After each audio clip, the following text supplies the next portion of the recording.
बिस्मिल्लाहिर्रहमानिर्रहीम। अस्सलाम वालेकुम डियर स्टूडेंट। इस वीडियो में हम कंप्यूटर 9th क्लास चैप्टर 5 का लेक्चर नंबर 2 कवर करेंगे। ठीक है, हमने पहले लेक्चर में देखा था कि सॉफ्टवेयर किसको कहते हैं, फिर हमने टाइप्स ऑफ सॉफ्टवेयर यानी कि सॉफ्टवेयर की जो किस्में होती हैं उनको हमने मुख्तसरन देखा था। एक हमने पढ़ा था सिस्टम सॉफ्टवेयर के बारे में और एक हमने पढ़ा था एप्लीकेशन सॉफ्टवेयर के बारे में। अब हम इस लेक्चर में जो सिस्टम सॉफ्टवेयर है इसको मजीद डिटेल में पढ़ लेते हैं। ठीक है, यानी कि अब ये टाइप ऑफ सॉफ्टवेयर को हमने जरा डिटेल में देखना है, तो पहले हम सिस्टम सॉफ्टवेयर को डिटेल में पढ़ते हैं। ठीक हो गया। यहाँ पर देखें, मैंने जिस तरह आपको पिछले लेक्चर में बताया था कि मैंने जो नोट्स तैयार किए आपकी बुक से, मैंने जहां पे जरूरी समझा वहां पर मैंने इस तरह ये उर्दू में ट्रांसलेशन भी ऐड किया है ताकि जो बच्चे इंग्लिश में कमजोर है उनको पढ़ने में आसानी हो। ठीक है, हर जगह पे मैंने ये ट्रांसलेशन ऐड नहीं की क्योंकि उस तरह फिर बहुत ज्यादा लंबा काम हो जाता। जो पैराग्राफ मुझे लगा कि स्टूडेंट के लिए थोड़ा मुश्किल करेगा तो वहां पर मैंने इस तरह ये उर्दू में ट्रांसलेशन ऐड की हुई है। ठीक है, तो अब हम सिस्टम सॉफ्टवेयर को डिटेल में देखते हैं। उससे पहले अगर आप बुक देखेंगे तो आपकी बुक में एक ये टॉपिक आ रहा है कि सिस्टम सॉफ्टवेयर और एप्लीकेशन सॉफ्टवेयर में डिफरेंस क्या है। ठीक है, तो ये जो टॉपिक है ये हमारा एक शॉर्ट क्वेश्चन में कवर हो रहा है, तो जब हम एक्सरसाइज सॉल्व करेंगे वहां पर हम इसको जल्दी से कर लेंगे। अभी हम अगर इसको करेंगे तो हमारा टाइम वेस्ट होगा। ठीक है, तो अब हम आते हैं जो सिस्टम सॉफ्टवेयर उसको डिटेल में देखते हैं। ठीक है, तो सबसे पहले है इंट्रोडक्शन टू सिस्टम सॉफ्टवेयर के सिस्टम सॉफ्टवेयर पे जो तारुफ है वो हम देख लेते हैं। System software is essential for the operation of computer system. ये सिस्टम सॉफ्टवेयर कंप्यूटर सिस्टम के चलाने के लिए निहायत जरूरी होता है। ठीक है, acting as a bridge between the hardware and the user application. ये जो सिस्टम सॉफ्टवेयर होता है ये हार्डवेयर और यूजर एप्लीकेशन यानी कि वो एप्लीकेशन जो कि हम इस्तेमाल करते हैं उनके दरमियान एक ब्रिज या पुल का किरदार अदा करता है। ठीक हो गया। It ensures that the hardware component of a computer work together efficiently।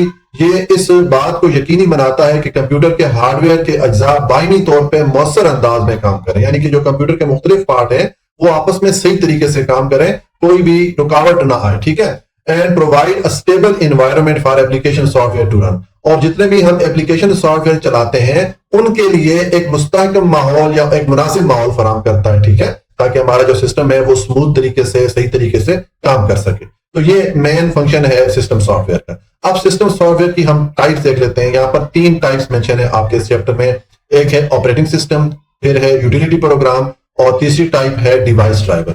तो हम अब इस लेक्चर में ऑपरेटिंग सिस्टम को डिटेल से पढ़ लेते हैं। ठीक है, देखिए ऑपरेटिंग सिस्टम की पहले हम डेफिनेशन पढ़ते हैं कि एन ऑपरेटिंग सिस्टम OS, इसको शॉर्ट में OS लिखेंगे, ऑपरेटिंग सिस्टम। ठीक है, an operating system is a type of system software that manages all the hardware and software on a computer. ये ऑपरेटिंग सिस्टम जो है कंप्यूटर पे जितने भी हार्डवेयर और सॉफ्टवेयर होते हैं इन सब को मैनेज करता है, इनको कंट्रोल करता है। ठीक है, इट एक्ट्स एज इंटरमीडियरी। ये एक इंटरमीडियरी, एक ब्रिज या एक वास्ते का काम करता है। अगर आपको ये इंटरमीडियरी मुश्किल लगता है लफ्ज तो यहाँ पर भी आप ब्रिज का लफ्ज ऐड कर सकते हैं, जैसे कि मैंने ऊपर पीछे वाले पैराग्राफ में किया था। ठीक है, between the computer hardware and user application. ये जो ऑपरेटिंग सिस्टम है ये कंप्यूटर का जो हार्डवेयर होता है यानी कंप्यूटर के जो मुख्तलिफ पार्ट होता है उनके दरमियान और जो यूजर के एप्लीकेशन होते हैं यानी कि वो प्रोग्राम जो अपने लिए इस्तेमाल करते हैं उनके दरमियान एक इंटरमीडियरी या एक ब्रिज का काम करता है, एक पुल का काम करता है। The operating system ensure that different program and user running on a computer do not interfere with each other. Operating system इस बात को यकीनी बनाता है कि जो मुख्तलिफ प्रोग्राम कंप्यूटर पे एक साथ चल रहे होते हैं वो आपस में एक दूसरे के काम में मुदाखलत ना करें और हर चीज प्रॉपर तरीके से सही तरीके से चल सके। ये इस पैराग्राफ पे यहाँ पर मैंने ये उर्दू में ट्रांसलेशन ऐड किया हुआ है। ठीक है, अब जो ऑपरेटिंग सिस्टम है इसकी एग्जांपल हम देख लेते हैं कि आजकल कौन कौन से ऑपरेटिंग सिस्टम चल रहे हैं। सबसे पहले विंडोज का सबसे मशहूर ऑपरेटिंग सिस्टम है। अब देखें जिस तरह ये मेरा सिस्टम चल रहा है तो यहाँ पर इसके पीछे ये मैं विंडोज को रन कर रहा हूं तो यहाँ पर विंडोज का जो ऑपरेटिंग सिस्टम है वो चल रहा है। ठीक है, इसको माइक्रोसॉफ्ट कंपनी ने बनाया। जो विंडो का जो ऑपरेटिंग सिस्टम है ये माइक्रोसॉफ्ट कंपनी ने इसको बनाया है। A popular operating system for personal computer developed by Microsoft. ठीक हो गया। It has start menu, task bar and Windows for application. और अब इसमें जो है टास्क बार, ये नीचे यहाँ पर ये जो लाइन आ रही होती है यहाँ पर मुख्तलिफ कमांड होते हैं, इसको टास्क बार कहते हैं। इसी तरह इसका जो मेन्यू होता है स्टार्ट मेन्यू, यहाँ पर इसके मुख्तलिफ जो प्रोग्राम आ रहे होते हैं स्टार्ट मेन्यू होता है। ठीक है, इसी तरह बाकी ये जो एप्लीकेशन है उनको मुख्तलिफ विंडोज में ओपन करता है। ठीक है, विंडोज की शक्ल में ओपन करता है, इसलिए इसको विंडोज ऑपरेटिंग सिस्टम कहा जाता है। ठीक है, उसके बाद है मैक ऑपरेटिंग सिस्टम। ये जो एप्पल कंपनी है जिन्होंने कि आईफोन बनाया है ये ऑपरेटिंग सिस्टम उस कंपनी ने बनाया है। ठीक है, an operating system for Apple Mac computer, और ये एप्पल के जो कंप्यूटर होते हैं उन पर रन होता है। It has a dock at the bottom of the screen and unique feature like mission control. इसके भी नीचे तरह टास्क बार की तरह कमांड आ रहे होते हैं, इसको डॉक बोलते हैं। ठीक है, और ये भी इस तरह मुख्तलिफ विंडोज की शक्ल में मुख्तलिफ जो एप्लीकेशन उनको रन करता है, तो उसको मिशन कंट्रोल कहते हैं। ठीक हो गया। उसके बाद है Linux, an open source operating system that is use for everything from server to desktop computer. Linux जो ऑपरेटिंग सिस्टम है ये हर किस्म के कंप्यूटर पे रन होता है, चाहे आम जो डेस्कटॉप है यानी कि हम जो घरों में इस्तेमाल करते हैं, चाहे उस तरह कंप्यूटर है या सर्वर है, कोई बड़ा कंप्यूटर है, ठीक है, उसमें भी लिनक्स जो है रन हो सकता है। और ये ओपन सोर्स ऑपरेटिंग सिस्टम है, यानी कि इसमें हम अपनी मर्जी का कोडिंग कर सकते हैं, अपनी मर्जी के कमांड दे सकते हैं सिस्टम को कंट्रोल करने के लिए। ठीक है।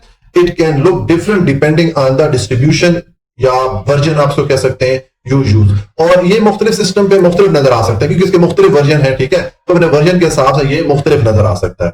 उसके बाद एक और मशहूर ऑपरेटिंग सिस्टम है एंड्रॉइड। जितने भी आपके आजकल स्मार्टफोन टैबलेट आ रहे हैं जो सैमसंग वगैरह के हैं, ठीक है, वो उन पे एंड्रॉइड जो है सिस्टम है ये रन होता है। An operating system for smartphone and tablet developed by Google. और इसको किसने बनाया है? गूगल कंपनी ने बनाया है। It is used on many different devices from various manufacturer. और ये मुख्तलिफ किस्म की कंपनियां जो प्रोडक्ट बनाती हैं या टैबलेट या स्मार्टफोन बनाती हैं, उनमें ये वाला सिस्टम जो है या ये ऑपरेटिंग सिस्टम ये रन होता है एंड्रॉइड। ठीक है। उसके बाद एक और एग्जांपल हम देख लेते हैं iOS या आईफोन ऑपरेटिंग सिस्टम। जो आपके आईफोन होते हैं उनके लिए ये वाला ऑपरेटिंग सिस्टम है जो कि एप्पल कंपनी ने बनाया। ठीक है। An operating system for iPhone and iPad. IPhone या आईपैड पे ये वाला सिस्टम चलता है, developed by Apple. It is known for its smooth performance. इसकी ये खूबी बताई जाती है कि ज्यादा स्मूथ होता है, इसमें सिस्टम जो है हैंग कम से कम होता है। ठीक हो गया। तो ये हमने ऑपरेटिंग सिस्टम जो आजकल चल रहे हैं उनकी एग्जांपल देखी। अब हम ऑपरेटिंग सिस्टम के जो मेन फंक्शन है वो देख लेते हैं। 3 मेन फंक्शन है ऑपरेटिंग सिस्टम के। ठीक है। इसमें सबसे पहले है मैनेजिंग हार्डवेयर रिसोर्सेज। जो कंप्यूटर के मुख्तलिफ पार्ट होते हैं उनको मैनेज करता है, उनको कंट्रोल करता है। One of the primary function of an operating system is to manage the hardware resources of a computer. जो एक बुनियादी काम है ऑपरेटिंग सिस्टम का, वो कंप्यूटर के जो मुख्तलिफ हार्डवेयर के पार्ट्स होते हैं उनको कंट्रोल करता है, उनको मैनेज करता है। This include the CPU, memory, disk driver and peripheral devices such as printer, keyboard. ये जो मुख्तलिफ पार्ट कंट्रोल करता है उनमें कौन कौन से शामिल है? सीपीयू है, मेमोरी है, डिस्क ड्राइवर है। ठीक है। ठीक है।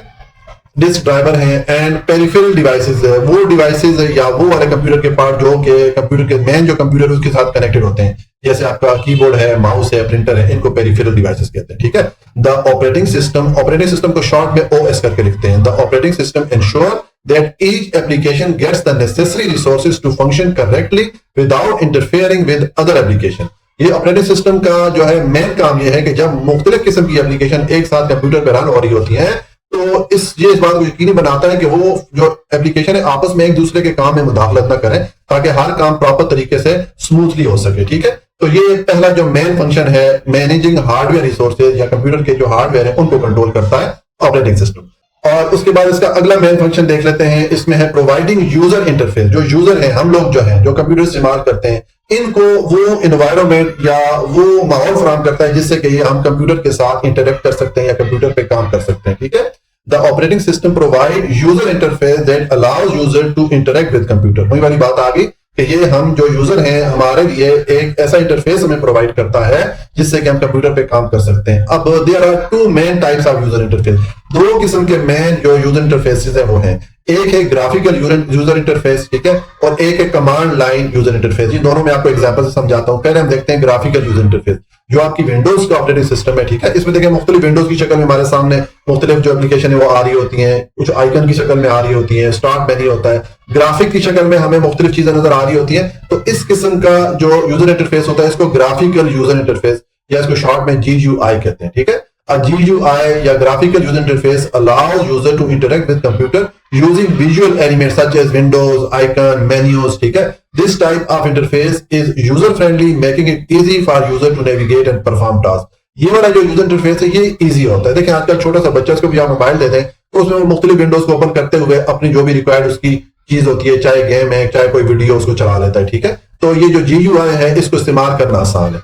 ये नीचे मैंने इसी पैराग्राफ पे यहाँ पर ट्रांसलेशन भी ऐड किया हुआ है। उसके बाद है CLI, कमांड लाइन इंटरफेस। ये कौन सा यूजर इंटरफेस होता है? इसमें CLI requires user to type text command to perform specific task. इसमें एक कमांड लाइन दी जाती है जिसपे के मुख्तलिफ आप जो है ना कमांड एंटर कर सकते हैं और अपना काम कर सकते हैं। मैं भी आपको ये एग्जांपल दिखाता हूं। This interface is more flexible and powerful. और ये जो इंटरफेस है ये ज्यादा फ्लेक्सिबल है, ज्यादा इसमें ऑप्शन होती है क्योंकि आप अपनी कमांड दे रहे होते हैं सिस्टम को। आप सिस्टम को अपने हिसाब से कंट्रोल कर सकते हैं but it can be more difficult for the beginner to use. लेकिन जो नए बंदे होते हैं उनके लिए ये मुश्किल है, क्योंकि अपने पास से आपने कमांड्स को समझ के लिखना होता है, ठीक है।